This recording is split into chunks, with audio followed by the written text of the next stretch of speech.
Join our guests for insights on issues impacting local government and the citizens of Pennsylvania.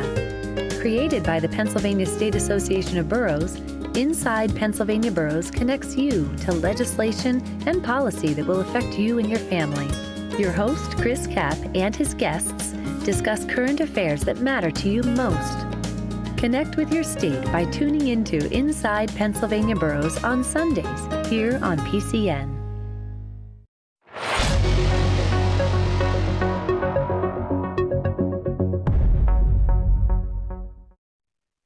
We're joined today by Chris Lilienthal. He serves as Assistant Director of Communications for the Pennsylvania State Education Association. The PSEA has recently expressed their preference for online education if the coronavirus caseload becomes so that in-person education is no longer deemed safe.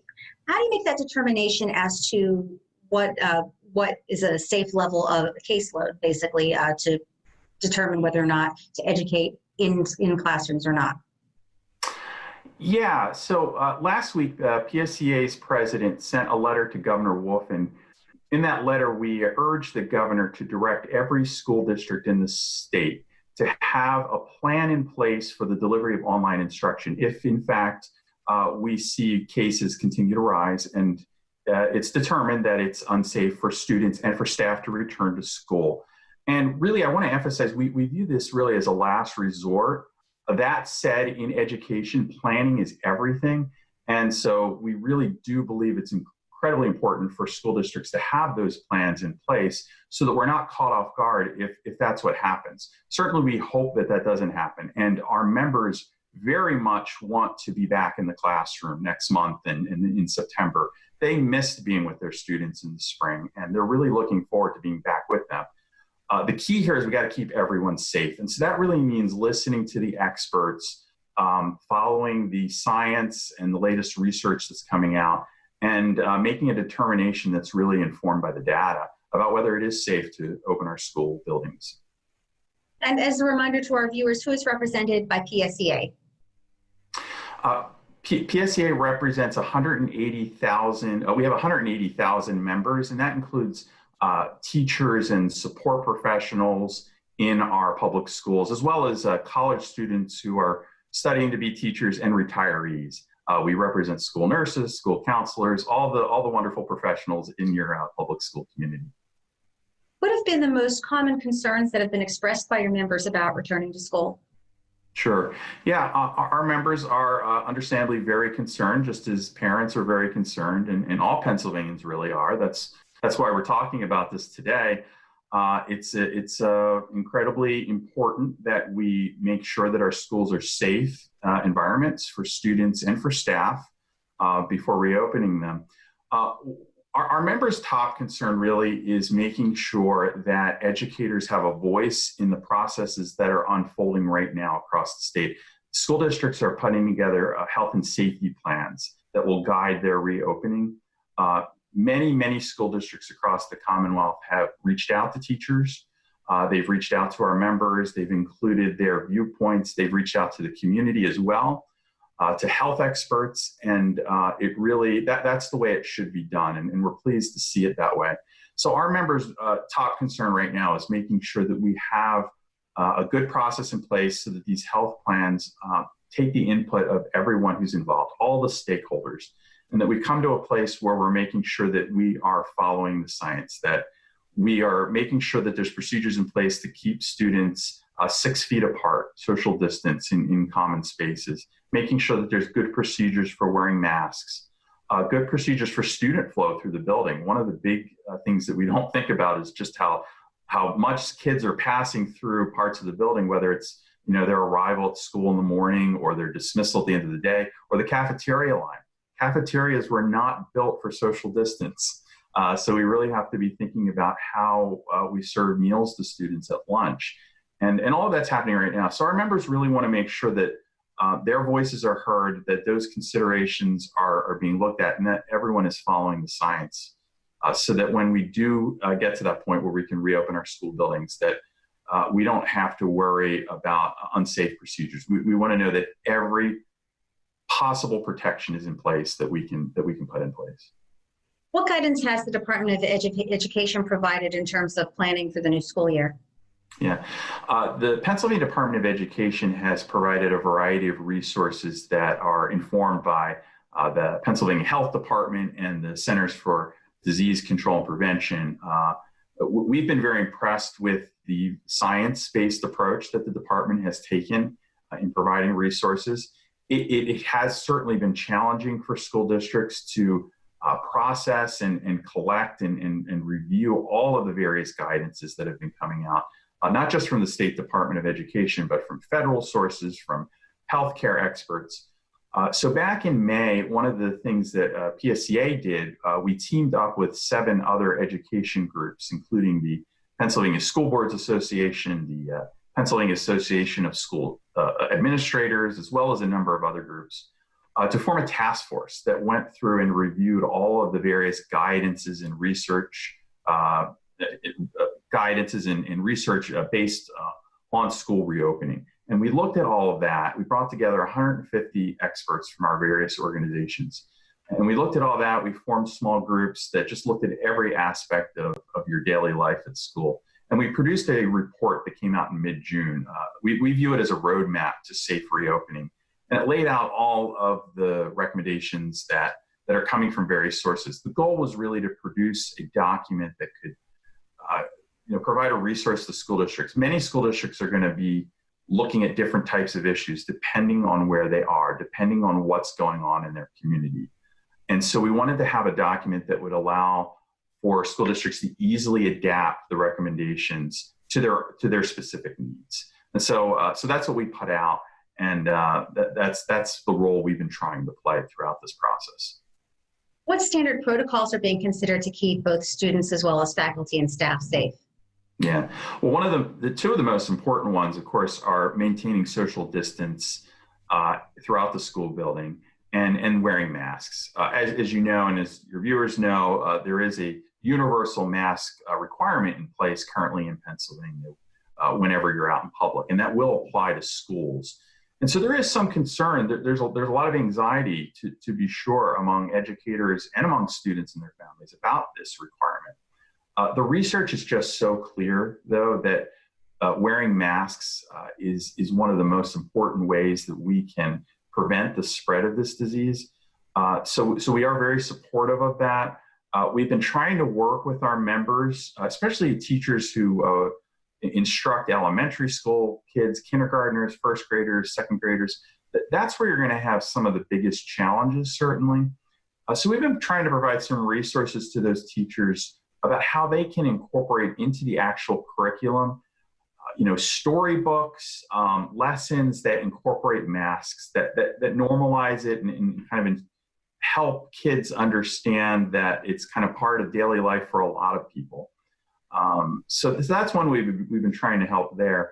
Social distance, I mentioned, that is obviously a very difficult thing to implement in a lot of school buildings, especially when you have hundreds of students passing through hallways and corridors and cafeterias.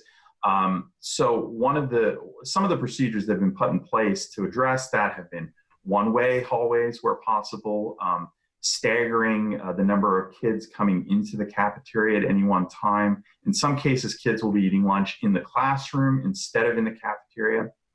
When you're looking at actual classroom sizes, some schools are moving classes to larger venues like gymnasiums or open lobby areas, wherever they can allow for more spreading out. But it is going to be a challenge, and I do think our members, our educators, are really up to it. Again, we really need good guidance from school districts that are science-based and really listen to the advice of experts. Again, your members had expressed an interest in a preference for online education if the caseload continues to grow. Keeping that in mind, what options are available for perhaps rural regions that don't have access to broadband? Yeah, and that was certainly a big challenge that we saw back in the spring. It's not just in rural communities too. It is an issue in certain lower income communities where either the infrastructure just isn't there or the resources just aren't there to provide internet hotspots. And so we really need to make this a priority. It's getting some discussion in the legislature in Harrisburg. There's also been some discussions in Congress about a federal program administered by the FCC that provides funding for underserved communities to improve internet access. PSEA has been supportive of that. Our national organization, the National Education Association, has been advocating for that program as well. So we do think that we need to be focused on putting more resources into our underserved internet communities. But in the short term, what we saw happen in the spring will likely have to happen again this fall if we do have to move to remote instruction. And that is that teachers and support staff would go out of their way to either mail packets of materials to students, to drop them off at their house, to make them available at meal sites, and then follow up with phone calls to connect with students and make sure that they're continuing to be able to stay on track with their school work. It's not ideal, but it really does reflect the commitment that our educators and support staff really have. They don't want to see their kids fall behind. If school does resume in person and you have a member who perhaps has a pre-existing health condition or just feels unsafe about the whole pandemic situation, what advice do you give them? Yeah, so we've been working with a number of members who are concerned about that. In some cases, we've been advising them to consider whether they would qualify for any accommodations under the Americans with Disabilities Act. Obviously, that's limited, and you really have to fit the criteria of the law. But we've been advising members with some, serious underlying health conditions to look into that. Barring that, we have been working with school districts, and our members at the local level have been advocating with their school districts to include flexible attendance policies for those members and students as well who have underlying health conditions or maybe immunocompromised, so that perhaps they could either find accommodations within the building where they could work in an environment where they wouldn't be exposed to as many people, or perhaps they could work telework options. So we've been advocating that, and we'll continue to do that. Chris Lilienthal serves as Assistant Director of Communications for the Pennsylvania State Education Association. Chris, thank you for joining us. I'm happy to do it. Thank you, Francine. The 19th Amendment gave women the constitutional right to vote. This year marks the centennial celebration of this historic event. PCN proudly commemorates 100 years of women's suffrage with programming focusing on the struggles and triumphs women faced fighting for the right to vote. Watch on cable or stream for free every Sunday in August at 9 a.m. and 4 p.m. Get more at pcntv.com. PCN, celebrating Pennsylvania.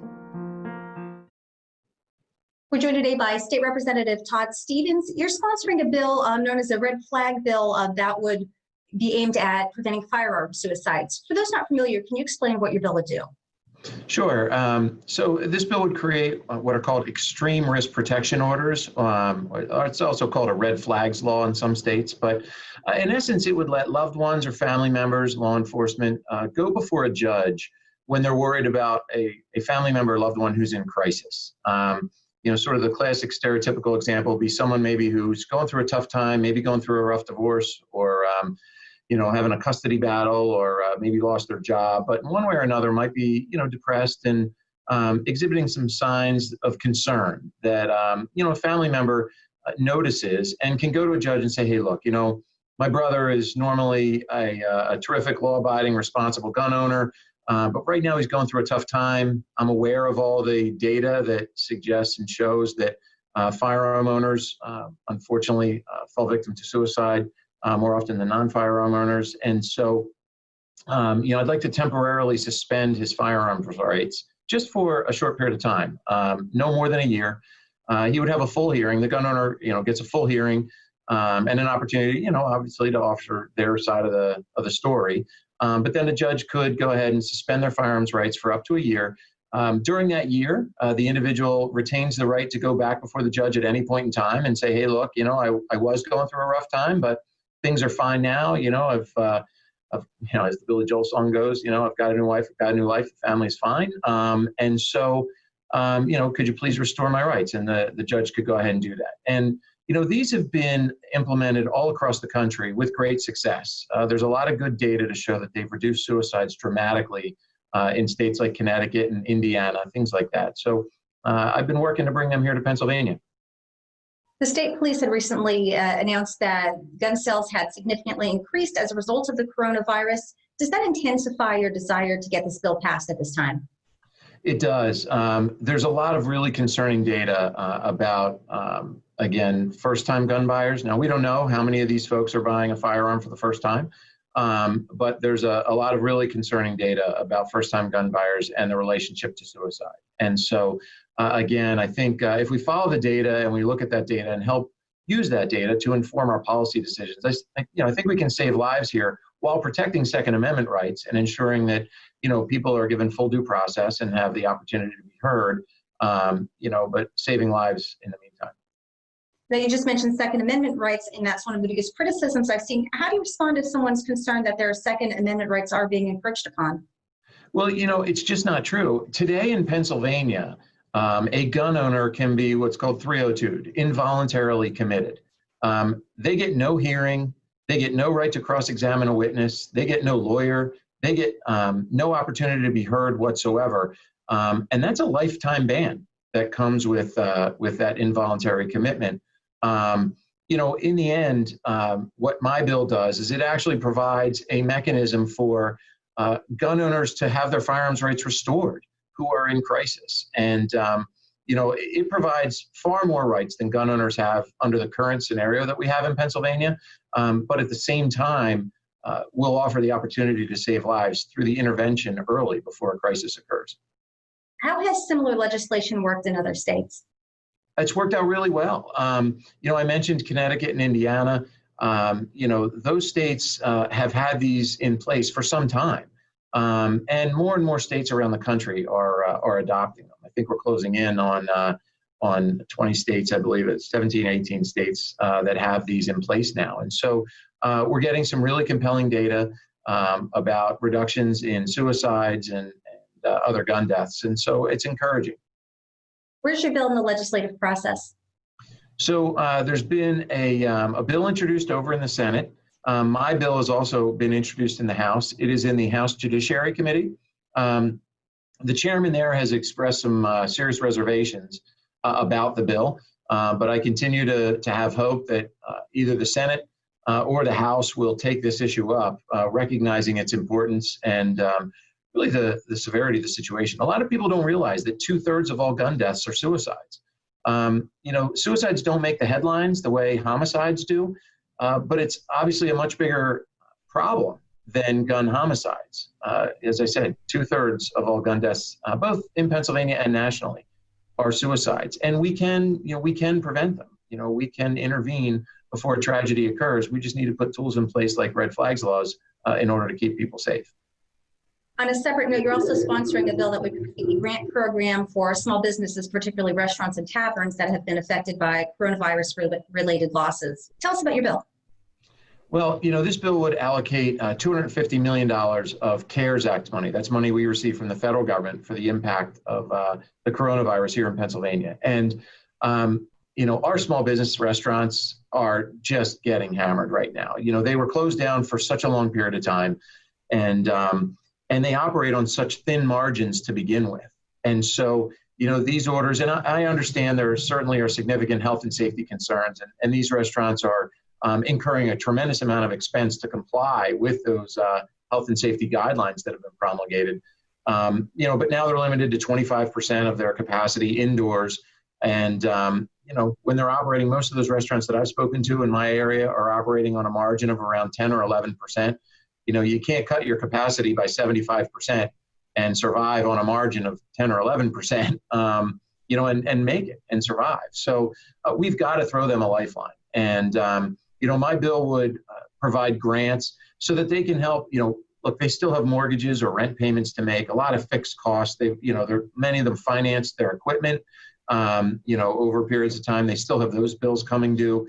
A lot of them have lost product due to spoilage, either from the initial shutdown or with the most recent shutdown. If you were operating at 50% indoor capacity and you just placed a big food order and then all of a sudden overnight, you were dropped down to 25%, that's a real challenge. And so, whether it's utility bills, rent, mortgage, spoilage, they have all these compliance costs. They're buying masks for all their staff. They're, providing extra sanitation. They are, providing hand sanitizers for everybody. I mean, they have a tremendous new sanitation and cleaning process that they're enduring. So all those things come with a cost. And we need these businesses to survive. On the back end of this pandemic, we need these small businesses. We need the jobs that they provide, and honestly, the services for a lot of us. A lot of us, rely on those restaurants and are either with our families or in business. And so we need these businesses to be around on the back end of this pandemic. So we've got to throw them this lifeline. How are your colleagues in the House responding to this proposal? Oh, very well. I think everybody recognizes the dire straits that our restaurants are sailing in right now. And so, there's been, I know with the most recent restrictions put in place, an increase in the number of co-sponsors to my bill. I actually had a conversation with the chair of the committee this morning, and I'm hopeful that we're going to be able to get that bill moving pretty quickly. Just next week, the House Policy Committee, the Majority Policy Committee, is holding a hearing on this subject, and so I suspect that my bill will be brought up during that hearing as well. I think there's a lot of momentum for this type of an initiative to provide this financial assistance for our small business restaurants. You recently announced that your office has also been in talks with the Physicians Integrated Network to expand coronavirus testing in Southeastern Pennsylvania. What can you tell us about that? Well, from the beginning of this pandemic, I have been really pushing the issue of expanding access to testing. I firmly believe that testing, is a critical element of us getting through this pandemic safely. So, one of the problems we've had from the very beginning has been the availability of testing. And it's interesting because about a month or two ago, the test results down here in Southeastern Pennsylvania were coming back in about 24 to 48 hours. Well, I just literally this morning got an email from a constituent who finally got her test results back after waiting 2 full weeks. 2 weeks. It was 14 days for her to get her test results back. Well, that just doesn't work when you're talking about contact tracing and quarantining and trying to, isolate those people who may have symptoms or who may be positive. It defeats the whole purpose of testing if we have to wait 14 days for results. So a physicians group approached me, I guess about 2 months ago now, and we have been working to bring a locally based solution to this problem. Right now, most of our testing centers are sending the swabs out of state for results. Well, now you're subject to the limitations of the FedEx pickup and drop off schedule or whatever other shipping method you're using. So, this physicians group said to me, they want to locate a lab right here in Southeastern Pennsylvania. We'll be able to turn around our results like that. The company that they've partnered with, Mako Medical, they right now have a 24-hour turnaround time for 96% of their test results. And they, by the way, are providing testing for 8 states in the United States right now. So, this is not some overnight operation. This is the real deal. They're providing quality results in other states around the country. And I've been working to bring them here, and I think we're getting pretty close to being able to do that. They already have their approvals from the Department of Health. And I know they've been looking at some real estate. So, I'm hopeful that that's going to be, a reality here in short order, and we'll be able to get these test results down, back to where we need them to be in the, 1 to 2 day range, as opposed to the, 2 to 2 week plus range, as we are seeing right now. Has a specific testing site been determined yet? No, I know they were working with a broker and looking at several sites, but, they were in the Montgomery County region. With the goal of, focusing on the entire state, but near transportation corridors, not far from, major interstates and transportation hubs, so that they could reach, Harrisburg and west, and obviously the Poconos and north as well from this location. The House is expected to return to regular session in September. What additional proposals do you hear from your colleagues? Would you anticipate voting on to address Pennsylvanians' needs and how Pennsylvanians cope with the coronavirus pandemic? Sure. Well, look, unfortunately, this situation seems to evolve and change daily. So you never know. The issues that I am talking about today on July 24th may be very different by the time we're back in session. But, I think we're going to continue to focus on help for our businesses. I mentioned the restaurant bill that I've got. I think there are other initiatives along those lines to particularly focus on our small businesses who've been really I think that's going to be critical. Obviously, we're going to see whether the federal government sends any additional dollars to the state for specific purposes, whether it's testing or whether it's equipment or additional help for businesses. That remains to be seen. So there may be some action that we have to take there as well. There are some additional election reforms that people have been discussing. I know, the primary was our first, vote by mail initiative. And, as any new initiative goes, there are some things that I think we may need to iron out. I don't know that we should wait till September to do that. By then, the vote by mail process is probably already underway for the fall election. So we may end up being back in session a little earlier than September if it turns out that we're going to take a look at tweaking some of those election laws for the fall election. State Representative Todd Stevens, thank you for joining us. Thank you so much for having me. I appreciate it. Did you know you can watch all of your favorite PCN originals and more at home or on the go? Download the PCN app on your favorite device and tune in to see what makes Pennsylvania's heart beat. Watch videos on demand, see multiple live streams, and check out the free selected programs and events. PCN, Pennsylvania Politics and Policy, History and Culture, Sports, and more. We're joined today by Brenda Warburton. She serves as Deputy Director for Pennsylvania's Independent Fiscal Office. Earlier this month, the IFO released study results looking at the coronavirus pandemic and related business closures and how that affected Pennsylvania's finances. Before we get into the findings of the report, can you explain for our viewers, how was this report initiated? The report was initiated by requests from several members of the General Assembly asking us to look into the potential impact of the COVID-19 virus on local government revenues. We had previously done an analysis at the statewide level as well. How does your agency prepare an economic forecast in a time when there's so much economic uncertainty? It's very difficult. We do have to make a lot of assumptions. We have to make assumptions about, how the using what we know in terms of the current economic impact on number of jobs. We have to develop assumptions about how that will move forward. We have to make assumptions about business closures, how long they would stay closed, whether or not there would be a second round of coronavirus.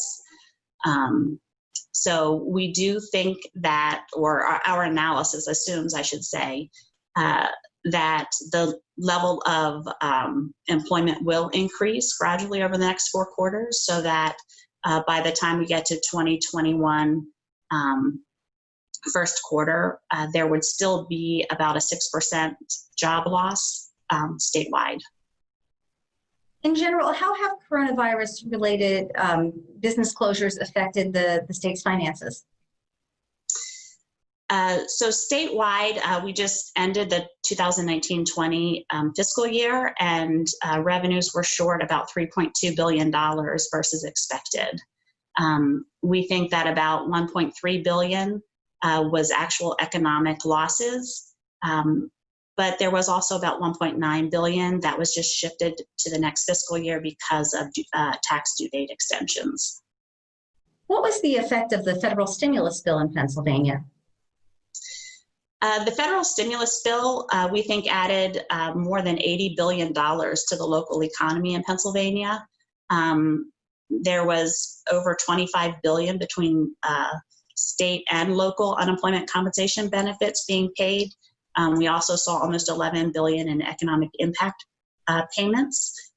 There was also significant amounts of loans to small businesses in the form of the payroll protection program. So all of that combined, in addition to direct payments to state and local governments, education institutions, healthcare providers, it totaled over $80 billion, which is very significant.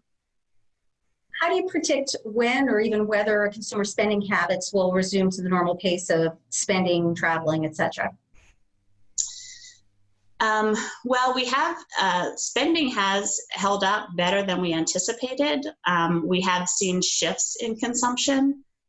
So, for instance, there's less spending on restaurants, entertainment, movie theaters, but there's more spending on online purchases and home improvements. So, and I think the federal stimulus money has aided that. So it is a concern that the federal, some of the bonus unemployment compensation payments that are federally funded are slated to expire, and we don't know yet if they will be continued and at what level. The report cites the state government's revenue shortfall is $3.2 billion for the fiscal year ending on June 30th. What sources were the biggest contributors to this debt?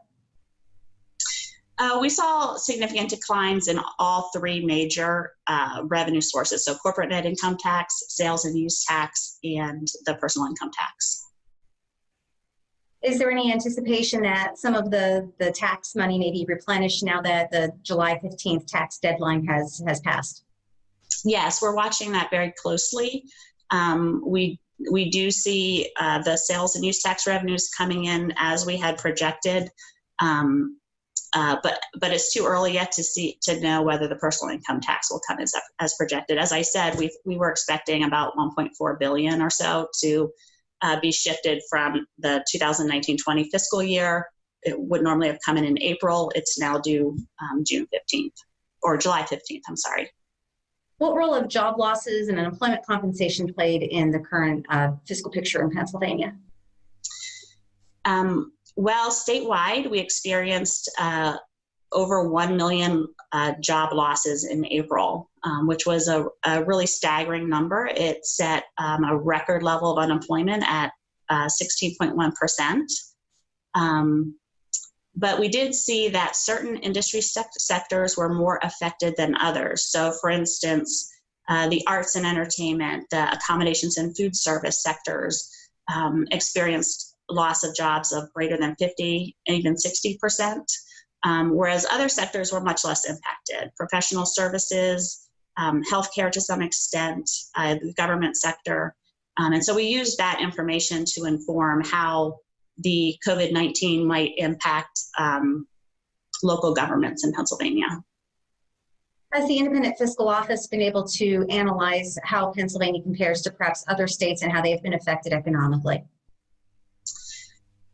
We have not looked at that in depth. Right now, compared to nationwide, we had a 17% drop in employment in April. The U.S. experienced a 13% drop, so we were a little bit higher in that regard. And our unemployment rate tends to trend a little bit higher than the U.S. average. What data will be most predictive of how Pennsylvania looks financially when lawmakers begin to consider and craft the second part of the state budget in November of this year?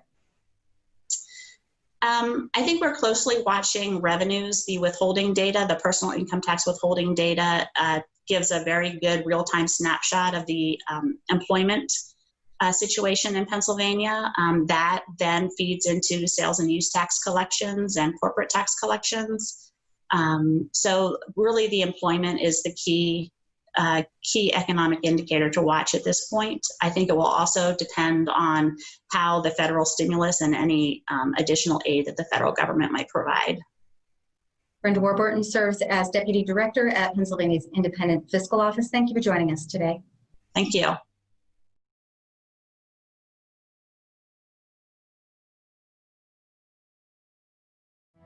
"75 years ago, Japan surrendered to the Allies, marking the end of World War II.